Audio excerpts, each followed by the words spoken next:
গল্প mental husband. লেখক শহীদ উল্লাস সবুজ। প্রথম থেকে শেষ। পাত্রী দেখতে গিয়ে উপস্থিত সবার সামনেই তুর্য পাত্রীকে বলে উঠল, আপনি কি ভার্জিন? আমার কিন্তু ভার্জিন বউ লাগবে। তুর্যর এমন কথা শুনে উপস্থিত সবাই নড়েচড়ে উঠল। এই ছেলের কি কোনো কাণ্ডজ্ঞান নেই? পাত্রীকে কেউ ভরা মজলিসে এমন প্রশ্ন করে? পাশে দাঁড়িয়ে থাকা মেয়েটা লজ্জায় মাথা নিচু করে দাঁড়িয়ে আছে। তখনই পাত্রীর বাবা দাঁড়িয়ে তুর্যর বাবাকে বলল, কেমন ছেলে আপনার? এত দেখি পুরো মেন্টাল। কার সামনে কি বলতে হয় সেটাই জানে না। এমন মেন্টাল ছেলের কাছে আমার মেয়ে বিয়ে দিলে তো আমার মেয়ের সুন্দর জীবন নষ্ট হয়ে যাবে। আসলে ব্যাপারটা ওইভাবে নিবেন না প্লিজ। আপনারা আমার বাসা থেকে বের হবেন নাকি আর অপমানিত হবেন? আগে নিজের ছেলেকে একটা মেন্টাল হাসপাতালে পাঠিয়ে ভালো করুন, তারপর এই ছেলের জন্য মেয়ে খুঁজতে বের হন। আচ্ছা, আমরা চলে যাচ্ছি। তুর্য এখনো বসে বসে কথাগুলো শুনছে। তার সামনে যে বাবা অপমানিত হচ্ছে সে যেন গায়ে মাখছে না। তুর্যর বাবা রায়হান সাহেব এবার বসা থেকে উঠে দাঁড়িয়ে তুর্যের হাত ধরে বলল, চল, বাসায় যেতে হবে। কিন্তু বাবা, আমি তো এখনো আমার উত্তর পেলাম না। মেয়েটা তো কোনো জবাব দেয়নি। তাহলে কি এবার ও আমার বিয়ে হবে না? রায়হান সাহেব সবার কাছে সরি বলে তুর্যের হাত ধরে টেনে নিয়ে বাসার বাহিরে চলে এলো। এই ঘটনা আজ প্রথম না। এর আগেই কয়েকবার পাত্রী দেখতে গিয়ে অপমানিত হতে হয়েছে রায়হান সাহেবকে। কিন্তু কি করবে, ছেলের তো বয়স হয়েছে, বিয়ে তো করাতেই হবে। ছোটবেলা থেকেই তুর্যর মাথায় একটু সমস্যা আছে। তার মুখে যেটা আসে সবার সামনে সেটাই বলে দেয়। তুর্য মা বাবার একমাত্র ছেলে। দেখতে স্মার্ট হলেও বোকাশোকা ছেলে। এখনও বাবার হোটেলে বসে খায়। বাবার অফিসে মাঝে মধ্যে যেতে বলে কিন্তু সে যায় না। তুর্যর আচরণ এখনও সেই বাচ্চাদের মতোই। তুর্যর মা বাবার একটাই স্বপ্ন, এমন একটা মেয়ে ছেলের লাইফে আসবে যে তুর্যর জীবনটাই বদলে দিবে। ছেলের চিন্তায় রাতে ঘুম হয় না। কিছুক্ষণের মধ্যেই রায়হান সাহেব ছেলেকে নিয়ে পৌঁছে যায় বাসার সামনে। দরজার কলিং বেলে চাপ দিতেই রায়হান সাহেবের স্ত্রী আমেনা বেগম দরজা খুলে দিয়ে বলল, কি গো, তোমার মুখ এমন দেখাচ্ছে কেন? আজকের মেয়েটাও পছন্দ হয়নি? মেয়ে ভালো ছিল, কিন্তু তোমার মেন্টাল ছেলে সবার সামনে মেয়েকে জিজ্ঞেস করে সে ভার্জিন কিনা। তখনই তুর্য বলে উঠল, মা বাবাকে বলে দাও আমি ভার্জিন মেয়ে ছাড়া বিয়ে করব না। আমেনা বেগম বলল, তোকে এটা কে শিখিয়ে দিয়েছে যে বিয়ে করলে ভার্জিন মেয়েকেই বিয়ে করতে হবে? কাল আমার একটা বন্ধু বলছে আমাকে, তোকে কতবার বলছি আজেবাজে ছেলেদের সাথে না মিশতে। তোর জন্য এই অবধি কতবার তোর বাবাকে অপমানিত হতে হলো। তুই কবে ঠিক হবি বাবা? কবে আমাদের কষ্টগুলো বুঝবি? তোর চিন্তায় আমাদের ঘুম হয় না। আর শোন, আর কখনো কোনো মেয়েকে এমন প্রশ্ন করিস না। এটা খুব খারাপ। ঠিক আছে, এখন রুমে গিয়ে ফ্রেশ হয়ে আয়। খাবার রেডি করছি আমি। তুর্য এবার নিজের রুমে চলে গেল। আমেনা বেগম রায়হান সাহেবকে বলল, তুমিও ফ্রেশ হয়ে খেতে আসো। খাবার আমার গলা দিয়ে নামবে না। আমি রুমে যাচ্ছি। এই কথা বলে রায়হান সাহেব নিজের রুমে চলে গেল। এরপর কয়েকদিন কেটে গেল। একটা ঘটক এলো রায়হান সাহেবের কাছে। রায়হান সাহেব, আমার কাছে একটা মেয়ের সন্ধান আছে। মেয়েটা দেখতে অনেক সুন্দর, পরিবারও খুব ভালো। আপনি চাইলে দেখা করতে পারেন। আমার তো আর মন চায় না। আপনি তো সবই জানেন, এর আগে কতবার অপমানিত হয়ে আসতে হয়েছে। কি আর করবেন, ছেলেকে তো বিয়ে দিতে হবে। আরও একবার না হয় দেখুন। ঠিক আছে, তাহলে আমরা কাল দেখতে যাব। ঘটক চলে গেল। রায়হান সাহেব কিছুক্ষণের মধ্যেই বাসায় গিয়ে তার স্ত্রীর সাথে এটা নিয়ে আলোচনা করল। পরের দিন বিকেলে তুর্যকে ভালোভাবে রেডি করিয়ে দিলেন আমেনা বেগম। বের হওয়ার সময় আমেনা বেগম তুর্যকে বলল, বাবা শোন, ওখানে গিয়ে এমন কিছু বলবে না যাতে তোমার বাবা ছোট হতে হয়। মেয়ে পছন্দ না হলে সেটা তোমার বাবাকে বলবে। আর ভুল করেও মেয়েকে প্রশ্ন করবে না তুমি ভার্জিন কিনা। এতে করে সবাই তোমাকে খারাপ ছেলে মনে করবে। ঠিক আছে? ঠিক আছে। যাও তাহলে, আর আমার কথাগুলো অবশ্যই মনে রাখবে। তারপর ঘটক সহ ৩ জন বেরিয়ে পড়ে। কিছুক্ষণের মধ্যেই তারা একটা বাড়ির সামনে গিয়ে নামে। বাড়িটা খুব সুন্দর বাহিরে থেকে। বাড়ির দরজার সামনে গিয়ে কলিং বেলে চাপ দিতেই একটা মহিলা এসে দরজা খুলে। আপনারা এসেছেন? ঘটকের দিকে তাকিয়ে কথা বলল ভদ্রমহিলা। তারপর সবাই ভিতরে প্রবেশ করে। আজকে তুর্য চুপচাপ বসে আছে। মায়ের কথা সে মাথায় রেখেছে আজ। মেয়ের বাবা এসে ওনাদের সাথে কথা বলছেন। কিছুক্ষণের মধ্যেই একটা মেয়েকে সাজিয়ে নিয়ে আসেন মেয়ের মা। মেয়েটা এসে তাদের সামনে বসে। রায়হান সাহেব মেয়েকে প্রশ্ন করলেন, মা তোমার নাম কি? জি আমার নাম ইরা রহমান। খুব মিষ্টি নাম তোমার। আর তুমিও দেখতে খুব মিষ্টি। এবার তুর্য মেয়েটার দিকে তাকালো। মেয়ে খুব সুন্দরী। পরনে তার লাল শাড়ি, কপালে কালো টিপ, গোলাপি ঠোঁট। তুর্য মেয়েটার দিকে তাকিয়ে আছে এক নজরে। তুর্য মেয়েটার দিকে তাকিয়ে বলল, বাবা আমি এই মেয়েকেই বিয়ে করব। তুর্যর এমন কথা শুনে উপস্থিত সবাই তাকালো তার দিকে। তখনই রায়হান সাহেব বলল, বাবা আমরা মেয়ে দেখতে এসেছি, আগে বাসায় যাই, তারপর ওনাদের আমাদের মতামত জানাব। মতামত জানানোর কিছু নেই, এই মেয়েকে আমার খুব পছন্দ হয়েছে। আমি একেই বিয়ে করব। রায়হান সাহেব সবাইকে বলল, কিছু মনে করবেন না প্লিজ। ইরা বাবা অবস্থা দেখে বুঝতে পারে এই ছেলের কোনো একটা সমস্যা আছে, তখন উনি বলল, আচ্ছা এবার আপনারা আসতে পারেন। আপনি কি রাগ করলেন? আরে না, রাগ করব কেন? আপনাদের তো মেয়ে দেখা শেষ। আমরা আমাদের কথা ঘটককে জানিয়ে শেভ পড়ে। ইরা দাঁড়িয়ে বলল, বাবা আমি ওনার সাথে আলাদাভাবে কথা বলতে চাই। রায়হান সাহেব নড়েচড়ে উঠল। কেউ না জানুক, সে তো জানে তার ছেলেটা কেমন। একা একা গেলে আবার কি নাকি বলে বসে। তুর্য বলল, হ্যাঁ আমারও একটা কথা আছে। তুর্য তার বাবাকে বলল, বাবা আমি ওর সাথে কথা বলে আসছি, তুমি বসো। তুর্য উঠে দাঁড়িয়ে গেল। যদিও ইরার বাবা এটা চাইছে না। উনিও বুঝতে পারছে ছেলেটার কিছু একটা সমস্যা আছে। আর ওর আচরণও একদম বাচ্চাদের মতো। তবু ইরা তুর্যকে নিয়ে ইরার রুমে গেল। গিয়ে দুজনেই দাঁড়িয়ে আছে। তুর্য বলল, আগে আমার কথাটা বেশি জরুরি। আমি আগে বলি তারপর তুমি ওকে? ইরা একটা মুচকি হাসি দিয়ে বলল, আচ্ছা বলুন। জোরে বলবো নাকি কানে কানে? এখন যেভাবে বলছেন সেভাবেই বলুন। কেউ যদি শুনে ফেলে? পরে যদি আমার বাবাকে বকাঝকা করে? আপনার বাবাকে কেন বকাঝকা করবে? এর আগের বার এক জায়গায় বকা দিয়েছে। তারপর থেকে বাবা আর আমার সাথে ঠিকভাবে কথা বলেনি। তাই ভয় হয়। আচ্ছা ঠিক আছে, কানে কানে বলুন। তুর্য এবার ইরার কানের কাছে গিয়ে বলল, আপনাদের ওয়াশরুমটা কোন দিকে? খুব জোরে আমার চাপ দিয়েছে। অনেকক্ষণ ধরে সহ্য করে আছি। তুর্যর কথা শুনে হেসে দেয় ইরা। তারপর ইরা তুর্যকে ওয়াশরুম দেখিয়ে দিল। তুর্য ভিতরে গিয়ে দরজা বন্ধ করে দিল। ইরা দাঁড়িয়ে মুচকি মুচকি হাসছে।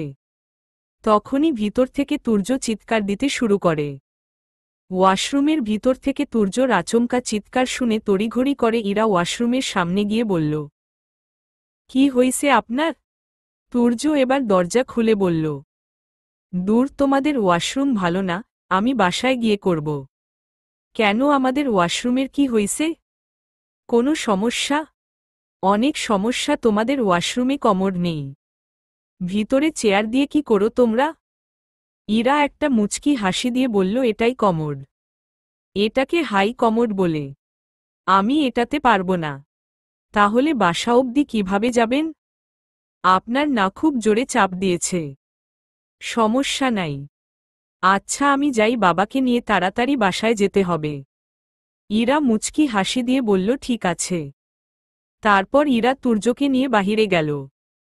ছেলে ভিতরে গিয়ে কি গণ্ডগোল করল এটা নিয়ে রায়হান সাহেব চিন্তিত হয়ে আছে। তুর্য তার বাবার কাছে গিয়ে বলল, বাবা বাসায় চলো তাড়াতাড়ি। ছেলের কথা শুনে রায়হান সাহেব চিন্তিত চোখে ইরার দিকে তাকাল। তারপর ইরার বাবাকে বলল, আজ তাহলে আমরা উঠি। আমরা ঘটককে আমাদের ব্যাপারে জানিয়ে দেব। আপনারাও জানিয়ে দিন। এই কথা বলে বাড়ির দিকে রওনা দিলেন রায়হান সাহেব। ওনারা যাওয়ার পরে ইরার বাবা ইরাকে বলল, ইরা ছেলেটাকে আমার একদম পছন্দ হয়নি। কেমন অদ্ভুত ব্যবহার ছেলেটার। বাবা ছেলেটা সহজ সরল কিন্তু ছেলে তো খারাপ না, একটু বোকা আছে। সমস্যা নেই। কি, তোর এই ছেলেকে পছন্দ হয়েছে?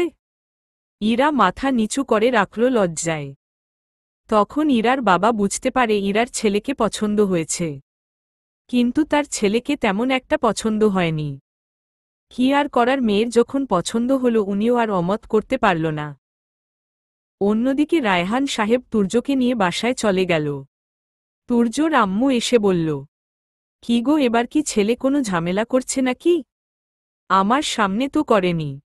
মেয়ের সাথে আলাদা কি কথা বলছে তাও জানি না। ওখান থেকে আসার পরেই বাসায় আসার জন্য তাড়াহুড়ো করছিল। মনে হয় এবারের বিয়েটাও হবে না। আচ্ছা দেখেন কি হয়। তুর্য কই? ও তো নিজের রুমের দিকে দৌড় দিল। কিছুক্ষণ পরে তুর্য নিজের রুম থেকে বের হয়ে আসতেই আমেনা বেগম বলল, তুই আবার ওখানে কোনো ঝামেলা করিস নাই তো? না, কিন্তু ওদের ওয়াশরুম ভালো না। আমি ওই বাড়িতে বিয়ে করব না। কি হইছে ওয়াশরুমে? ওদের ওখানে কমোড নেই। একটা চেয়ারের মতো কি যেন ছিল, ওটার নাম নাকি হাই কমোড। ওহ আচ্ছা, ঠিকই তো বলেছে। আচ্ছা যাই হোক, বাদ দে, তুই রুমে যা। দেখতে দেখতে রাত হয়ে গেল। এমন সময় রায়হান সাহেবের নাম্বারে ঘটক কল দিলেন। হ্যালো ঘটক সাহেব। রায়হান সাহেব মিষ্টি খাওয়ান। মেয়ের বাড়ি থেকে কল আসছে, ওড়না রাজি আছে। রায়হান সাহেবের মুখে একটা হাসি ফুটে ওঠে। মেয়েটাও খুব পছন্দ হয়েছে।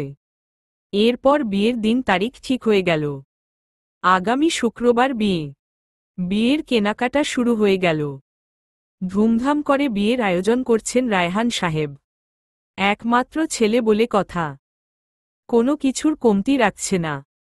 তুর্য তার সব বন্ধুদের দাওয়াত করল। দেখতে দেখতে বিয়ে হয়ে গেল। বউ নিয়ে বাসায় এলো তুর্য। আজ তাদের বাসর রাত। বধূ সাজে বাসর ঘরে বসে আছে ইরা। অপেক্ষা করছে তুর্যর জন্য। কিন্তু তুর্য এখনো বাসর ঘরে প্রবেশ করেনি। সে আড্ডা দিচ্ছে বন্ধুদের সাথে। তুর্যর বন্ধু বলল, তুর্য অনেক রাত হয়েছে, এবার তুই রুমে যা। আজকে তোর বাসর রাত। আজকে কিন্তু তোকে বিড়াল মারতে হবে। বাসর রাতে বিড়াল মারতে হয়? হ্যাঁ, বিড়াল মারতে না পারলে তুই কিসের পুরুষ? বিড়াল মারতেই হবে। আচ্ছা ঠিক আছে। এখন তাহলে চল। এবার বন্ধুরা তুর্যকে নিয়ে বাসর ঘরের সামনে এলো। তারপর তুর্যকে ভিতরে ঢুকিয়ে দিয়ে তারা বের হয়ে চলে এলো। তুর্য খাটের সামনে যেতেই ইরা উঠে এসে তুর্যর পা ধরে সালাম করল। তারপর ইরা আবার খাটের উপরে গিয়ে বসে। ইরা বড় একটা ঘোমটা টেনে বসে আছে। তুর্য খাটের উপরে বসে বলল, তুমি যে এত বড় ঘোমটা দিয়ে আছো, তোমার কি গরম লাগছে না? আমার তো এমনিতেই খুব গরম লাগছে। ইরা কোনো কথা বলল না। তখন তুর্য বলল, ওহ আচ্ছা, আমি তো টিভিতে দেখেছি নায়ক এসে নায়িকার ঘোমটা খুলে দেয়। আচ্ছা আমিও খুলে দিচ্ছি। এই কথা বলে তুর্য ইরার ঘোমটা খুলে দিল। ইরাকে খুন সুন্দর লাগছে আজ। কিন্তু তুর্য ইরার কোনো প্রশংসা না করে ইরাকে বলল, আজ তো আমাদের বাসর রাত, তাই না? আমার বন্ধুরা বলছে আজকে রাতে নাকি বিড়াল মারতে হবে। বিড়াল না পারলে আমি নাকি পুরুষ হব না। কিন্তু এখন আমি বিড়াল কোথায় পাব? আমাকে একটা হেল্প করবেন?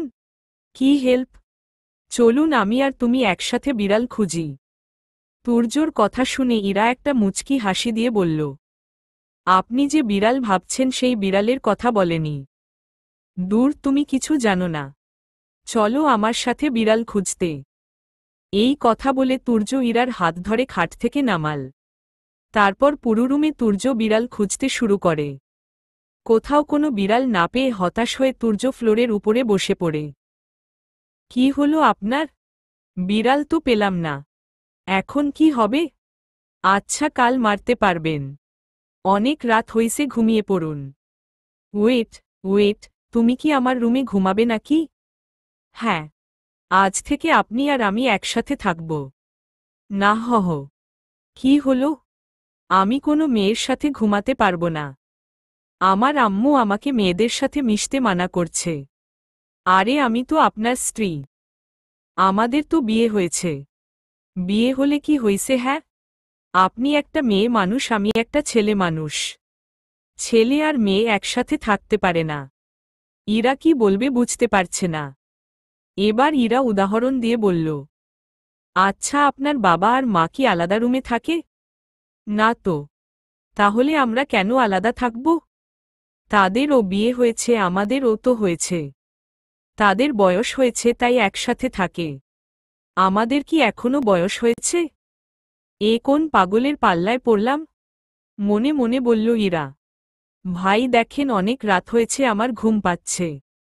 ছি, জামাইকে কেউ ভাই ডাকে? সরি। আচ্ছা আসেন ঘুমাই। আমি আপনার সাথে ঘুমাতে পারব না। রুমের দরজাও বন্ধ। আপনি নিচে ঘুমান, আমি খাটে ঘুম। আমি নিচে ঘুমাতে পারি না। আচ্ছা ঠিক আছে, খাটে ঘুমান। কিন্তু আমাদের মাঝে একটা কোলবালিশ থাকবে। আমি কোলবালিশের ওদিকে যাব না, আপনিও আসবেন না, ঠিক আছে? একবার আপনি, একবার তুমি। তুমি করেই বলুন, সমস্যা নেই। আর আপনি যেটা বলছেন সেটাই হবে।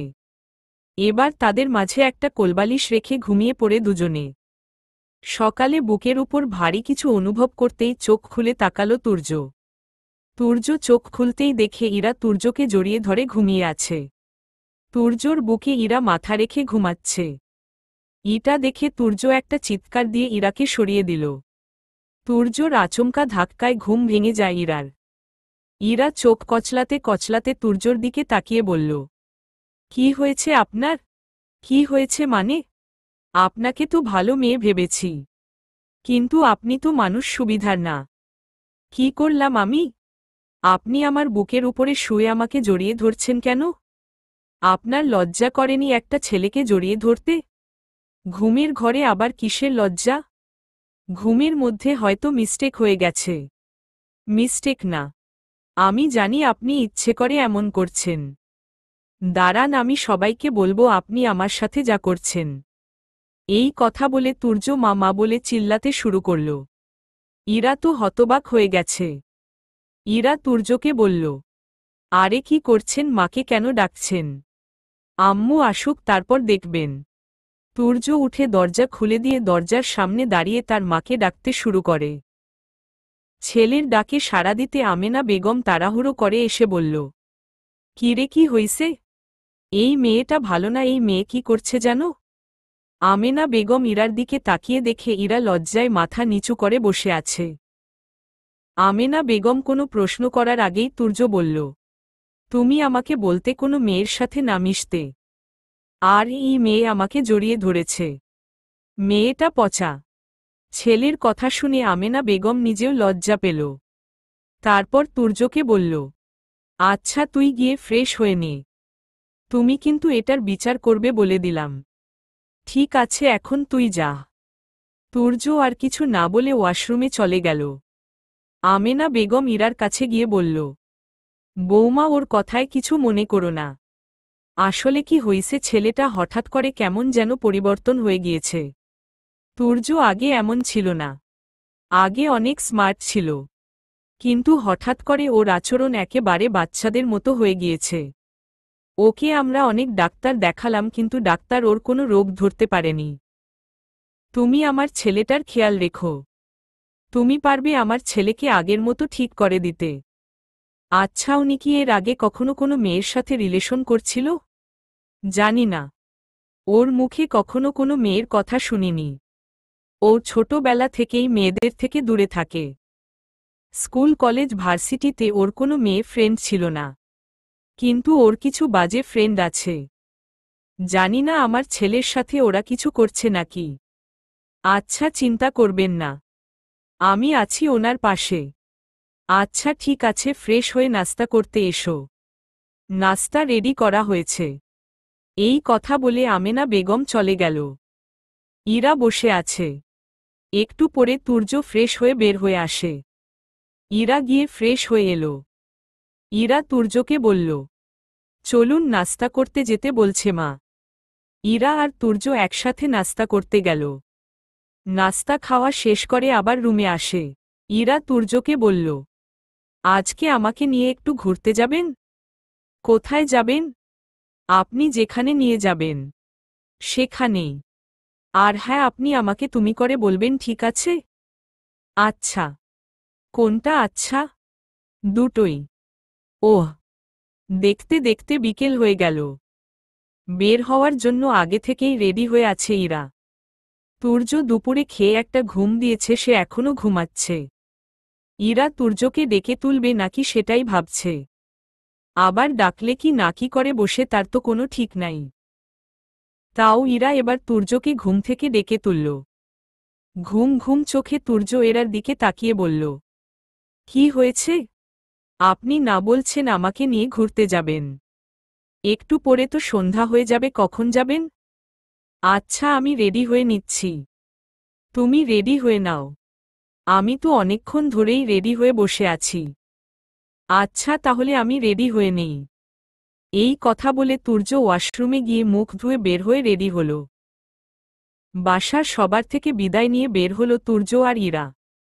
বাসার সামনে গিয়ে রিকশার জন্য অপেক্ষা করছি। কিছুক্ষণের মধ্যেই একটা রিকশা এসে দাঁড়ায় তাদের সামনে। ইরা রিকশার মধ্যে উঠে বসে তুর্য নিচে দাঁড়িয়ে আছে। কি হলো, আপনি দাঁড়িয়ে আছেন কেন? এক রিকশার মধ্যে দুজন যাব? আচ্ছা তুমি চলে যাও, আমি আরেকটা রিকশা নিচ্ছি। আর রিকশা পাবেন না। উঠেন তো, আমি তো আপনার স্ত্রী, অন্য কোনো মেয়ে না। স্ত্রী হলে কি হইছে, আপনি একটা মেয়ে। আর একটা মেয়ের পাশে বসতে আমি পারব না। রিকশাওয়ালা বলল, আপনারা কি যাবেন নাকি আমি একাই চলে যাব? তুর্য আশেপাশে তাকিয়ে দেখে আর কোনো রিকশা নেই। তাই তুর্য কোনো উপায় না দেখে রিকশার মধ্যে উঠে বসে একদম সাইডে গিয়ে বসে। তুর্যর এমন কাহিনী দেখে ইরা মুচকি মুচকি হাসে। ইরা এবার বলল, আরে আমার দিকে চেপে বসেন, না হলে তো পড়ে যাবেন। পড়ব না, আমি ধরে আছে। আর এত কথা বলবে না তো। আমি ঠিক আছি। রিকশাওয়ালা পিছনে তাকিয়ে বলল, মামা চেপে বসেন, উনি তো আপনার স্ত্রী, সমস্যা কি? পড়ে গিয়ে হাত পা ভেঙে গেলে দোষ তো দিবেন আমার। আপনি এত কথা বলেন কেন? আপনি আপনার মতো চালান। তুর্যর কথা শুনে রিকশাওয়ালা রিকশা থামিয়ে বলল, মামা আপনারা নামেন তো, আপনাদের নিয়ে আমি যাব না। ইরা বলল, কি হয়েছে? কিছু হয়নি, নামেন তো। তুর্য রেগে গিয়ে বলল, এই শালার রিকশায় করে আমিও যাব না। বেশি কথা বলে। তুর্য রিকশা থেকে নেমে হাঁটা শুরু করল। ইরা দৌড়ে তুর্যের কাছে গিয়ে বলল, এখন কি হেঁটে হেঁটে যাবেন নাকি? হ্যাঁ, এই তো আরেকটু বাকি। রিকশাওয়ালা আবুল, আর 5 মিনিটে রাস্তা ছিল। ভাড়ার টাকাও মিস করল। ইরা আর কোনো কথা বলল না। হাঁটতে হাঁটতে তারা একটা পার্কের সামনে চলে যায়। পার্কের টিকিট কাউন্টারের সামনে গিয়ে তুর্য 2টা টিকিট কিনে নিয়ে আসে। এবার দুজনে ভিতরে প্রবেশ করে। পার্কের ভিতরে সব কাপল একজন আরেকজনের হাত ধরে বসে আছে। কেউ হাতে হাত রেখে হাঁটছে আর গল্প করছে। এগুলো দেখে তুর্য বলল, এদের মনে হয় লজ্জা শরম নেই। কিভাবে এরা বসে আছে? এরা হচ্ছে রোমান্টিক কাপল। আপনার মতো আনো রোমান্টিক না। এগুলো রোমান্টিক? হাসালে। এগুলোর জন্য আজকাল ধর্ষণের সংখ্যা বেড়ে গেছে। আজকাল তো ওরা ইচ্ছে করেই ধর্ষিতা হচ্ছে। বিয়ের আগেই এরা সুখ খুঁজে 2 দিন পর তাদের মধ্যে ব্রেক আপ হয়ে যায়। তারপর মেয়েটাই বলবে ছেলে জাতি খারাপ। ছেলে জাতি কেন খারাপ, কার কারণে খারাপ হলো সেটা আর মেয়েটা বলবে না। আমার কথা হচ্ছে তুই মেয়ে একটা ছেলে বিয়ের আগে তোর দেহ ভোগ করতে চায়, তাহলে ছেলেটার মতলব কি তুই বুঝতে পারিস না? যে ছেলে তোকে মন থেকে ভালোবাসবে সে কখনো বিয়ের আগে তোর দিকে খারাপ নজরেও তাকাবে না। আসলে কি মানুষ চিনতে আমরা ভুল করি, আর দোষ দেই সবাইকে। একটা ছেলে ব্রেকআপ হওয়ার পরে সব মেয়েকেই দোষারোপ করে। তেমন মেয়েরাও। আগে আমাদের উচিত সঠিক মানুষটাকে যাচাই বাছাই করা। তুর্যর বলা কথাগুলো মনোযোগ দিয়ে শুনছে ইরা। তুর্যর এসব কথা শুনে অবাক হচ্ছে ইরা। ইরা কিছু একটা বলতে যাবে তখনই ইরা চোখ আটকে যায় একটা জায়গায়। ইরা অবাক দৃষ্টিতে তাকিয়ে আছে সেদিকে। হঠাৎ করে পার্কের একটা জায়গায় ইরার চোখ আটকে যায়। ইরা সেখানে দেখতে পায় তার বেস্ট ফ্রেন্ড নীলাকে। নীলাকে এখানে দেখেই ইরা দৌড়ে চলে যায় নীলার কাছে। নীলার সাথে একটা ছেলেও আছে। ইরা নীলার কাছে গিয়ে বলল, নীলা তুই এখানে? আরে ইরা, তুই এখানে কি করছিস? আমি তো আমার হাজবেন্ডের সাথে এখানে এসেছি ঘুরতে। কিন্তু তুই এখানে কি করছিস? আমি আমার বয়ফ্রেন্ডের সাথে এসেছি। ও জয় আমার বয়ফ্রেন্ড। জয় ইরাকে হায় বলল। ইরাও উত্তরে হ্যালো বলল। নীলা আর ইরা নিজেদের মধ্যে কিছুক্ষণ কথা বলে নীলা ইরাকে বলল, তোর হাজবেন্ড কই? তাকে তো দেখতে পারছি না। ওই যে দাঁড়িয়ে আছে ওখানে। নীলা তুর্যর দিতে তাকিয়ে চিনে ফেলে। কারণ তুর্য নীলার এক্স বয়ফ্রেন্ড। তুর্যর অদ্ভুত আচরণের জন্য নীলা তুর্যের সাথে ব্রেকআপ করে নতুন রিলেশনে যায়। ইরা তুর্যকে ডেকে এখানে আসতে বলে। তুর্য নীলাকে দেখে তেমন একটা রিয়াক্ট করে না। সে এসে ইরার পাশে দাঁড়িয়ে থাকে। ইরা নীলাকে উদ্দেশ্য করে বলল, ও আমার হাজবেন্ড তুর্য। ওহ, আমি বুঝি না তুই একটা মেন্টালকে কিভাবে বিয়ে করতে পারিস? মানে, তুই কি ওনাকে আগে থেকেই চিনিস? হ্যাঁ, তুর্য আমার এক্স বয়ফ্রেন্ড। একটা মেন্টালের সাথে থাকা আমার পক্ষে সম্ভব না বলে আমি ব্রেকআপ করে দিয়েছি। আর এই পাগলটাকে তুই বিয়ে করলি। তোর রুচির এতটা খারাপ আগে জানতাম না। নীলা এবার বেশি বেশি হচ্ছে। উনি আমার স্বামী। ওনার নামে আর একটা খারাপ কথা বলবি না। পাগলকে পাগল বলা যাবে না। তুই যেমন স্বামী ও পেয়েছিস তেমন। আর তোর ও রুচির প্রশংসা না করে থাকতে পারছি না। এমন একটা মেন্টালের সাথে কিভাবে আছিস তুই? এবার তুর্য বলল, এখান থেকে চলো।